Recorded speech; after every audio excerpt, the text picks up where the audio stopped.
जय हिंद। लगता है कि इस बार का मन की बात जो है बीजेपी के सलाहकारों के लिए, बीजेपी के आईटी सेल के लिए और कुछ लोगों के लिए गले की फांस बन गया है।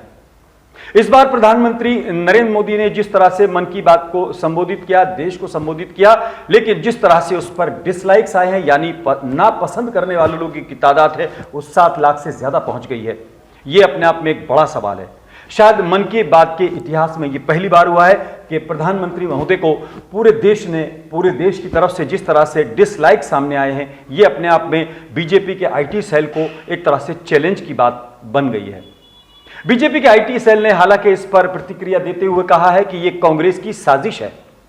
आईटी सेल के प्रमुख अमित मालवीय ने बाकायदा बयान दिया है और ट्वीट करके कहा है कि ये कांग्रेस की तरफ से है और खासतौर से उन्होंने एक और बात कही है कि 2% ही सिर्फ भारत में डिसलाइक हुए, बाकी 98% जो है विदेश से हैं।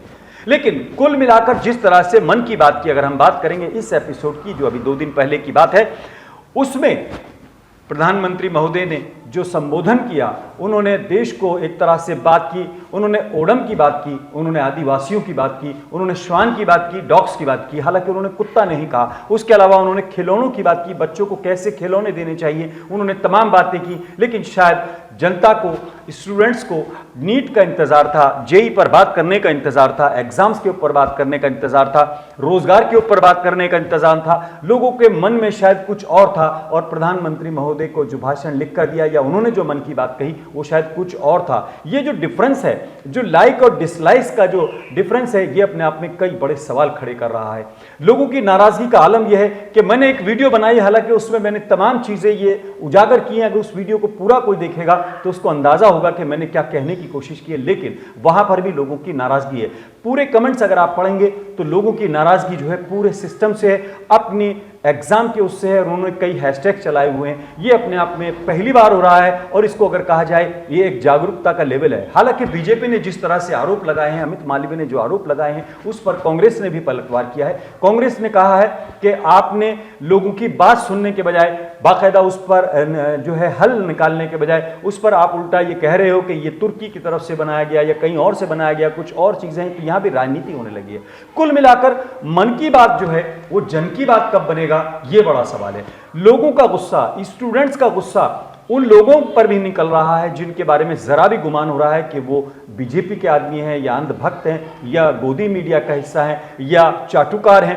पत्रकारों को लेकर खासतौर से लोगों का गुस्सा जो है वो आप मेरे वीडियो पर जाकर देख सकते हैं। लोगों ने जिस तरह की भाषा का इस्तेमाल किया है वो एक तरह से अशोभनीय जरूर है, लेकिन वो लोगों का गुस्सा है और उस पर लोगों ने जो अपनी प्रतिक्रिया दी है वो अब, जैसे कि बीजेपी कह रही है कि वो मैनेज्ड है, तो शायद ये उसका आरोप एक अलग है, लेकिन लोगों का गुस्सा यही है कि नीट पर बात नहीं हो रही है, एग्जाम्स पर बात नहीं हो रही है। लोगों ने यहां तक कहा है कि कोरोना काल में जबकि 8,000 से ज्यादा जो है केसेस लगभग रोजाना आ रहे हैं, 36 लाख के करीब पूरे देश में संक्रमित लोग हो गए हैं, हजारों लोगों की मौत हो गई है, तो सोशल डिस्टेंसिंग कैसे बनेगी, दूर दूर के जो सेंटर्स है वहां पर लोग कैसे जाएंगे। हालांकि आज जो है एग्जाम शुरू हो गए हैं, पहले चरण में जो है एग्जाम शुरू हो चुके हैं, जेई के मेंस के 1 से 6 तारीख तक, और उसके बाद नीट के भी एग्जाम है। लेकिन कुल मिलाकर सवाल यही है कि आखिर मन की बात से लोगों की नाराजगी को बीजेपी कैसे लेती है, सत्ताधारी दल कैसे लेता है, पीएमओ कैसे लेता है, क्या अगले मन की बात में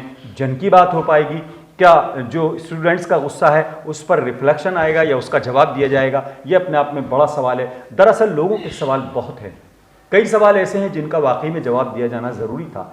लोग ये भी कह रहे हैं कि एयरपोर्ट बिक रहे हैं, हालांकि एयरलाइंस बंद है, इंटरनेशनल फ्लाइट्स बंद हैं, लेकिन एयरपोर्ट बिक रहे हैं। लगातार एयरपोर्ट किसी खास ग्रुप को दिए जा रहे हैं, मैं किसी का नाम नहीं लेना चाहूँगा, लेकिन लोगों का सवाल यही है। चाइना की तरफ से लगातार जो है दुस्साहस हो रहा है। उसके अलावा रेलवे के स्टेशन जो हैं, रेलवे को बेचा गया है, उससे पहले भी लोगों ने बात की कि बैंक्स को लेकर तरह तरह के सवाल हैं। उसके अलावा आप बात करें BSNL, MTNL को लेकर सवाल कर रहे हैं। तो लोगों के मन में जो गुस्सा है वो अपने आप में रिफ्लेक्ट इस बार मन की बात से हुआ है। लेकिन जिस तरह से ये आरोप लगते हैं कि अंधभक्त, या जिसे कहना चाहिए जो फॉलोअर्स हैं उनकी अंधभक्ति का भी आलम है कि पूर्ण बहुमत की सरकार भी हम ही लोगों ने बनाई थी। हम फिर एक बार यही कहेंगे कि हमको क्रिटिसाइज करते समय ये भी सोचना चाहिए कि सरकार को तो चुना हमने ही है, हमने ही तमाम सवालों के ऑप्शंस बंद कर दिए, विपक्ष को हमने जीरो हमने किया है। प्रचंड बहुमत के साथ जो है सरकार हमने बनाई है, दोबारा चुना है हमने, उन तमाम वादों पर चुना है, उन्हीं तमाम मुद्दों पर चुना है जिन मुद्दों पर 2014 में चुना था। 2014 में 100 स्मार्ट सिटी बनाने का वादा किया गया था। कितने स्मार्ट सिटी बने हैं जरा आप ही बता दीजिए। बुलेट ट्रेन लाने की बात की गई थी, बुलेट ट्रेन आई कि नहीं आई आप ही बता दीजिए। आपका गुस्सा जायज है, मैं दर्शकों से संबोधित हूं, लेकिन क्या बुलेट ट्रेन आने के बावजूद आपने प्रचंड बहुमत की सरकार बनाई है? आपने बनाई ना। स्मार्ट सिटी नहीं बने आपको मालूम है, फिर भी प्रचंड बहुमत आया है। तो ये तो आपको सोचना था कि आपने किस तरह से जो है वोट किया है, किस तरह से आपने बैलेट बक्से को या ईवीएम को जो है आपने उस पर क्या निर्देश दिए हैं। कुछ लोगों ने आरोप लगाए कि ईवीएम जो है हैक की गई है, ईवीएम में खेल किया गया, उसमें पॉलिटिशियंस भी थे, खुद अखिलेश यादव, मायावती, कांग्रेस, तमाम लोगों ने कहा, आम आदमी पार्टी ने कहा, चुनाव आयोग ने चैलेंज किया कि आइए और साबित कीजिए। एक आदमी जो है वहां पर चैलेंज को स्वीकार करने नहीं गया, एक पॉलिटिशियन स्वीकार करने गया, एक पब्लिक ने, किसी ने इस पर प्रदर्शन किया हो, किसी ने इस पर बात की हो, तब तो बात है। लेकिन सोशल मीडिया पर अगर आप सिर्फ गाली गलौज करके व्हाट्सएप यूनिवर्सिटी से पढ़कर आप जो है उसी के निर्देशों पर काम करेंगे, एक तरफ अंधभक्त हो जाते हैं, एक तरफ चाटुकार हो जाते हैं, लेकिन मुद्दे कहीं ना कहीं गुम हो जाते हैं। आज मेरा सवाल आपसे सिर्फ यह है, अपने दर्शकों से, मुझे आपके कमेंट्स पर कोई ऐतराज नहीं है, मुझे ऐतराज किसी बात पर नहीं है। आप समय दे रहे हैं, यह भी बहुत अच्छी बात है। आप मेरे वीडियोस को देख रहे हैं, लाइक करें या डिसलाइक करें, यह आपका अपना जुडिक्शन है, आपका प्रेरोगेटिव है। मुझे इसको यह स्वीकार है, यह मेरे सिर माथे पर है, आप ही हमारी ताकत है। लेकिन क्या आपने वीडियो को पूरा देखा? क्या आपने उसमें देखा मोर को अगर दाना खिलाया जा रहा है और 6 मिनट के अंदर 3 बार कपड़े बदले जा रहे हैं, उस पर अगर विपक्ष सवाल कर रहा है, हम सिर्फ सवाल उठा सकते हैं। हम मीडिया हाउस है, हमारी एक लिमिट है, हम आपको सिर्फ इंफॉर्मेशन दे सकते हैं, किसी घटना की हम चर्चा कर सकते हैं, हम कोई जजमेंट नहीं दे सकते। एडिटोरियल कमेंट भी हमको करने का बहुत ज्यादा अधिकार नहीं है। हम आपसे हमेशा यही कहते हैं कि आप तक सूचना पहुंचाना हमारा फर्ज है। क्या आपने किसी बात पर सड़क पर उतरकर बात की? क्या आपने आरटीआई डाली? क्या आपने पूछा कि चीफ जस्टिस, जो हमारे पूर्व चीफ जस्टिस ऑफ इंडिया थे, उनके ऊपर एक महिला ने रेप का और छेड़छाड़ का आरोप लगाया, उस केस में क्या हुआ? आपने कभी पूछा? कभी आपने वहां कमेंट किया? कभी आपने सड़क पर जाकर किसी से आपने पूछने की कोशिश की? कभी आपने पूछा कि 4 जजेस ने प्रेस कॉन्फ्रेंस करके क्या बात कहनी चाहिए थी और किस बात पर वो नाराज हुए थे, प्रेस कॉन्फ्रेंस की थी? इतिहास में, भारत के इतिहास में पहली बार 4 जजेस जो थे, उन्होंने प्रेस कॉन्फ्रेंस की। ये अपने आप में इतिहास था। आपको एक इतिहास और याद दिला दूं, मैं सिर्फ आपको याद दिला रहा हूं। आप भक्त कहें, गोदी मीडिया कहें या कुछ भी कहें, ये आपका अधिकार है। लेकिन क्या आपको याद नहीं है कि सीबीआई के 2 डायरेक्टर्स थे? अभी तक 1 डायरेक्टर होते थे, लेकिन 2 डायरेक्टर बने। एक डायरेक्टर पर आरोप लगाया कि उन्होंने रिश्वत ली है 3 करोड़ की, दूसरे ने आरोप लगाया कि इन्होंने रिश्वत ली है कुछ करोड़ की। इन्होंने भी कुछ करोड़ के आरोप लगा दिए, उन्होंने भी कुछ करोड़ के आरोप लगा दिए। दोनों जो हैं बाहर हैं। जांच में क्या हुआ आपने पूछा?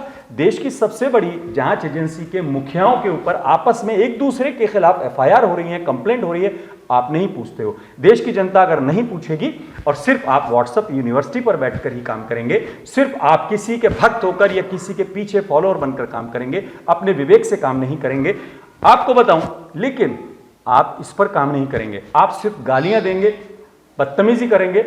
बदतमीजी करिए, अपने संस्कार को आप उजागर करिए, कोई दिक्कत नहीं है। आपके घर से आपको क्या शिक्षा मिली है उससे आपका पता लगता है, लेकिन आप अपने मुद्दों पर बैठिए, अपने मुद्दों पर चर्चा कीजिए। रोजगार की बात कीजिए। आपका घर आपके रोजगार से चलेगा, आपकी नौकरी से चलेगा, आपके कारोबार से चलेगा, आपकी गालियों से नहीं चलेगा। कोई आपको पैसा देने वाला नहीं है। 1 लाइक के आपको कितने पैसे मिलेंगे, 1 कमेंट के कितने पैसे मिलेंगे, 1 ट्वीट करने के कितने पैसे मिलेंगे, कितने दिन खाएंगे? आपको रोजगार की, एक मुस्तकिल रोजगार की जरूरत है, देश को जरूरत है। देश को उन मुद्दों पर बात करनी चाहिए। मोर दाना खाए, बहुत अच्छी बात है।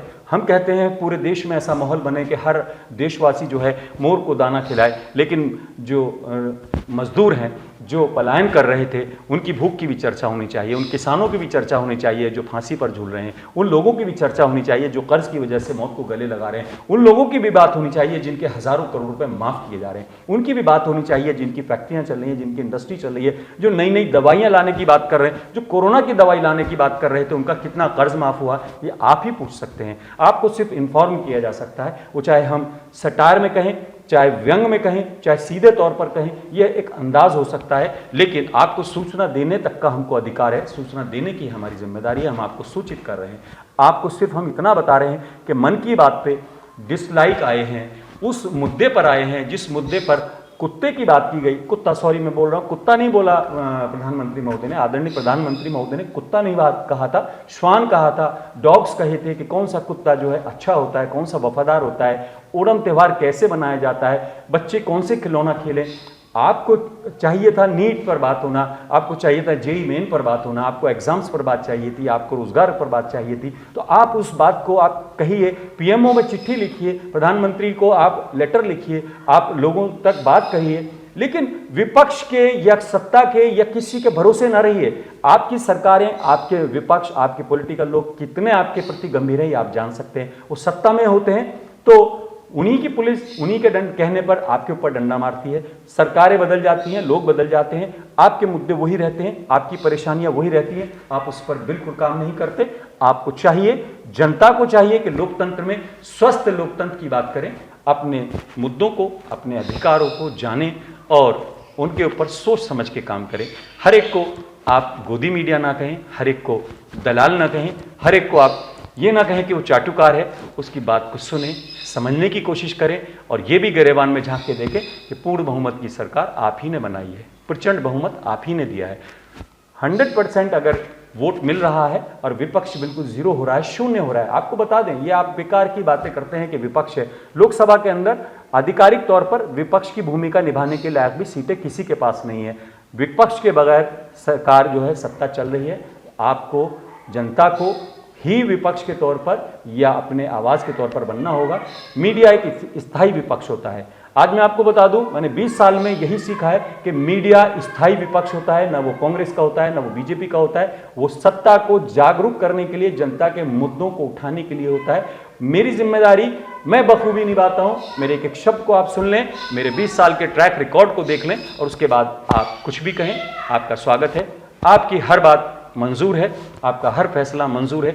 आपसे बस एक ही रिक्वेस्ट है, बहुत छोटा सा मंच है ये, जो भी मेरा YouTube चैनल है, बड़ा नहीं है, इसको लाइक करें, इसको सब्सक्राइब करें, डिसलाइक भी करें। अगर आपको मेरी कोई बात गलत लगती है, डिसलाइक करें, कमेंट करें, सबका स्वागत है। आज फिलहाल इतना ही। अपने मेज़बान आज़ाद खालिद को इजाज़त दें। जय हिंद।